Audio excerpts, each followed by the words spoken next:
안녕하세요 여러분, 닥터지입니다. 제가 오늘 사실 그 연말 라이브 특별하게 준비를 하려고 다 준비가 어제 다 돼 있는데 소식을 들었어요.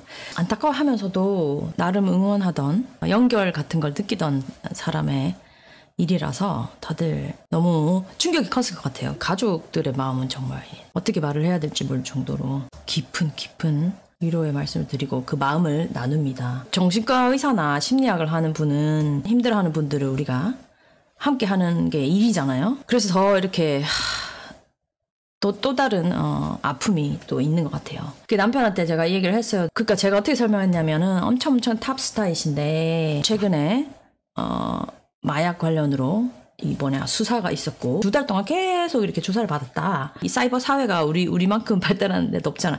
그래서 이게 막 굉장한 그 더블, 트리플, 10배로 막 있었을 거다. 이제 또 가족도 엄청 힘들었었고 미국은 그렇진 않은 것 같아. 이러는 거예요. People are more forgiving here. 이렇게 말하는 거예요. Forgiving이 뭐예요? 용서하다는 뜻이. Forgiving 하면은 용서하는 편이다. 그래서 생각해봤어요. 제가 왜 이렇게 많이 다를까 이 문화는. 첫 번째 forgiving부터 한번 생각해봐요. forgiving. 아이고 잘못해서 벌 가고 감옥 갔다 오고 뭐 할 일은 다 하겠지만 그 사람 이제 니는 끝이다 이렇게는 안 한다. We often give a second chance. 예를 들면 체조 선수가 체조 트드드드드닥 뛰어가지고 도마를 한다 해봐. 도마 1차 시기 뭐 2차 시도 이거 있죠. 맞아. We give a second chance. 그런 얘기를 하다. 그래서 내가 진짜 맞다. 그러면서 우리 남편이 왜 그런 것 같아? 나영한테 묻는 거는 왜 그런 것 같아? 그건 나도 알 수 없죠. 그러나 제가 생각을 해봤어요. 결국 문화 차이인 거죠. 이런 게 있잖아. 트래디션하게 얼굴에 먹칠하지 마라. 집안에 뭐 오명이 된다. 이제 그쵸. 수치심 같은 게 있죠. 우리나라 수치심이나 뭐 명예훼손이나 이런 게 있었을 때는 그냥 그 인생이 끝났다 이렇게 좀 옛날부터 그런 게 좀 있었던 것 같은 있는 것 같아요. 그건 내가 누가 나쁘다 잘하다 그런 말 하는 전혀 아니고 문화적으로 그런 게 있었던 것 같다. 그리고 이제 외국 문화에 제가 살고 있는 그리고 우리 남편이 살아난 문화를 보면은 아무래도 미국 사회나 서양 사회는 크리스티아니티가 전통이 이렇게 있잖아요. 그래서 이 얘기 들어봤어. 내가 물어봤어요. 그 정죄 잘하는 그 종교인들이 있었어. 바리새인이라고 그러죠. Pharisees. 그 사람들이 이제 예수를 조금 시험하려고 불륜 같은 걸 하다가 그 자리에서 잡힌 여자를 데리고 온 거예요. 그 시대, 예수님 시대에 간통하다 잡힌 사람의 죄 벌은 뭐였냐면 돌로 쳐서 죽이는 거였어요. 이 여자를 이제 데려왔잖아. 그러면 사람들이 다 우르르 동그랗게 서서 돌을 다 던져서 이제 공개 처형을 하는 그 시절에. 정죄하는 게 바리새인들은 예수한테 이렇게 말한 거야. 이 사람이 간통죄로 바로 잡혔는데 그냥 의심도 아니고 잡혔다. 우리는 돌로 치는 건데 예수 당신 어떻게 생각하시나 이렇게 물은 거야. 이제 이 여자를 풀어주라 하면 법을 안 지키는 거고 이 여자를 이제 돌로 쳐서 죽으라 하면 이제 자기가 하던 게 사랑하고 용서하고 뭐 사람을 살리고 하는 게 안 되잖아. 예수님이 이렇게 말합니다. 그 사람에게 바리새인들과 그 여러 사람 서 있는 사람들에게 이렇게 말합니다. 자기 죄가 없는 사람 먼저 돌을 던지라 이렇게 말해요. 법을 어겨라 말도 안 했고 살려주란 말도 안 했고 근데 자기가 죄가 없는 사람 먼저 돌을 던져보세요. 던지세요. 이렇게 말한 거예요. 성경책 이런 식으로 나와요. 그랬더니 하나씩 집으로 돌아가서 아무도 남지 않았다. 이런 말이 나와요.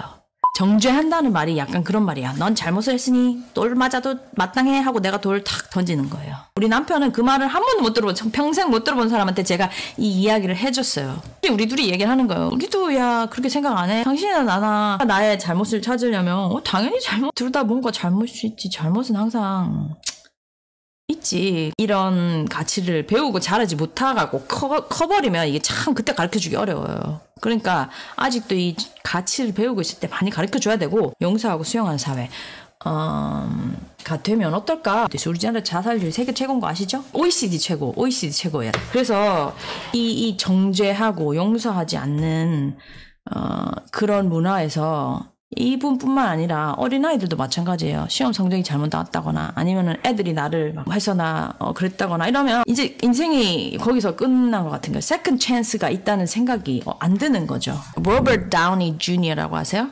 아이언맨. 그렇죠. 주연 배우. 엄청나시잖아요. 로버트 다우니 주니어. 그리고 이분이 아이언맨이라는 그 상징성이 있어서 푼아이들한테 자주 가기도 하고 아이언맨이라 그러면은 벌써 이미지가 어려운 사람 도와주고 막 이런 게 굉장히 많아요. 20대 후반, 20대 한 중반부터 30대 30대까지 계속 마약 하다가 걸리고 또 해가 걸려가지고 감시 중에 있는데 또 해가 또 걸리고 마약이나 술을 하고 운전해가 걸리고 이제 난리가 나서 우리 입장에서 보면 말도 안 되는 막 그것도 여러 번. 그래서 이제 한 30대쯤부터 정신 차리고 계속 이게 들어가서 재활하고 엄청 노력을 했겠죠. 훈련하면서 이제 자기를 바꿨어요. 그러고 나서 진짜 딴 사람으로 태어난 거예요. 그래서 다시 영화도 하게 되고 아이언맨 하고 있게 됐잖아요. 그 이후도 다른 영화도 많잖아요. 그러니까 사람이 실수나 잘못을 저지를 수 있어요. 근데 또 우리가 100년 사니까 더 세컨 찬스가 있는 거야. 그 법을 어긴 거에 대한 벌은 다 받되 그 사람, 내가 그랬잖아. hate the sin but not the sinner. 그 죄에 대해서 벌은 받되 그 사람, 그 인생은 기회를 줘야 된다는 거죠. 여러분 혹시 이렇게 사는 것보다 그냥 세상에서 사라지는 것이 더 낫겠다. 죽어버리는 것이 더 낫겠다. 그 생각하거나 말한 적이 있나요? 더 나가서 죽고 싶다는 생각이 든 적도 있나요? 슬프게도 우리나라에서는 청소년기에 자살 생각을 해보는 경우가 10%에서 15%라고 조사된 게 있어요. 또 다른 조사에서는 청소년 거의 4명당 1명꼴로 이런 생각을 해본 적이 있다고 대답한 설문조사도 있습니다. 물론 생각을 행동으로 옮기는 건 훨씬 드물지요. 청소년의 경우 자살을 생각하는 이유는 자신이 처한 상황이 너무 힘들고 버거워서 견딜 수 없기 때문인 경우가 있어요. 여러분 중에도 하루하루 힘든 시간을 보내는 친구가 있을 거예요. 하지만 만약에 그 상황이 지나가거나 바뀌거나 해결된다면 분명히 계속 살고 싶어질 거예요. 근데 제가 정신과 수련할 때 들은 이야기가 있어요. 수련 받을 때 들은 이야기가 이런 이야기가 있었어요. 이제 교수님들한테 자살은 영원하지 않은 문제를 영원한 해결책으로 푸는 격이다. 영원하지 않는 어려움이나 상황을 해결하려고 한 건데 돌이킬 수 없는 영원한 결과를 낳는다 말입니다. 실제로 자살을 시도했다가 살아난 사람 대부분은 살아있어서 참 다행이라고 말합니다. 살아있기 때문에 감사하다고요. 어떤 일도 영원하지 않다는 사실, 또 그로 인한 고통이나 괴로움 역시 영원하지 않음을 꼭 기억하세요. This too shall pass. 이것도 지나갈 거다. 부모님의 불합, 불우한 가정 형편, 성적 문제, 친구 관계, 영영 끝나지 않을 것 같은 상황도 언젠가 끝이 나거나 바뀐답니다. 그러니 힘든 상황과 처지를 비관적으로 바라보며 삶을 포기해서는 안 돼요. 스스로 존중받아 마땅한 사람을 잊지 말고 힘들어도 꼭 자신을 아끼고 사랑하고 존중해 주세요.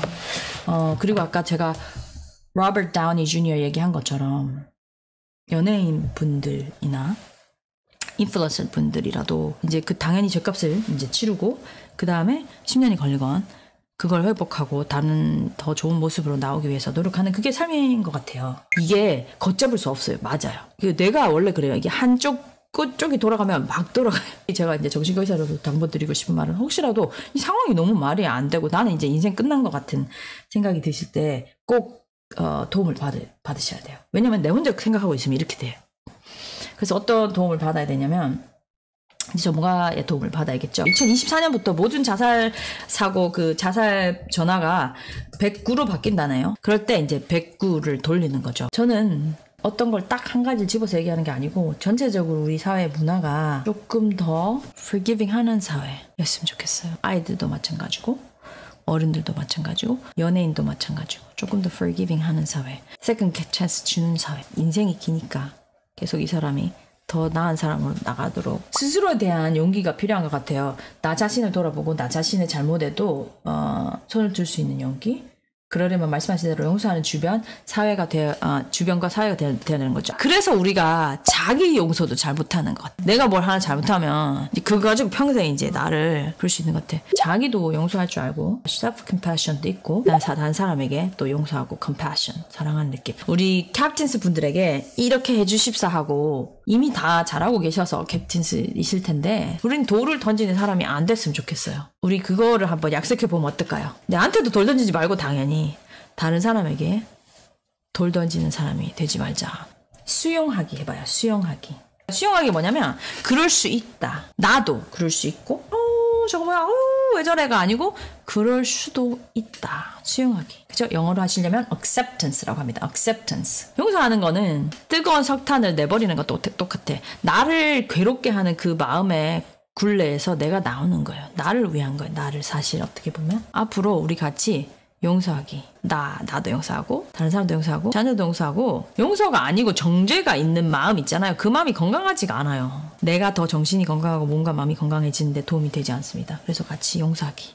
Second chance. 두 번째 기회를 주는 거예요. Second chance. 두 번째 기회 주기. 용서했으면 두 번째 기회를 줘야죠. 그죠? 잘하시네.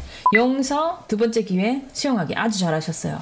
마지막으로 어떤 어려움이 있어도 여러분 상황은 끝이 나거나 바뀔 수밖에 없어요. 그러니까 내가 지금 정말 죽고 싶고 죽겠는 상황이 언젠가는 바로 보이진 않지만 2달, 3달 안에는 아니겠지만 언젠가는 그 상황이 종결되거나 변화입니다. 그러니까 이거를 아이들에게도 알려줘야 되고 힘든 일이 있어도 이 힘든 일도 언젠가는 지나간단다. 우리가 이걸 겪고 나면 어떻게 보면 더 성숙한 사람, 성장한 사람이 될 수도 있어. 애한테도 말할 수 있어야 되고 내한테도 말할 수 있어야 되고 다른 사람에게도 말할 수 있어야 되는 거예요. 그러니까 지금은 좀 너무너무 힘들다 하더라도 그걸 꼭 기억하시고 도움받으시고 109번 화상 전화도 많죠. 그렇게 해서 여러분 우리 사회가 좀 더 내면이 건강한 사회, 조금 더 안아줄 수 있는 사회가 됐으면 좋겠어요. 그런 사회 살고 싶잖아요. 다음 사회 그런 사회 물려주고 싶잖아요. 수용하고 용서하고 따뜻하게 품어줄 수 있는 그런 사회에 우리 아이들 남겨주고 가고 싶지 않으세요? 그렇게 우리 Rise Together 같이 그런 사회 만들어 봅시다 여러분.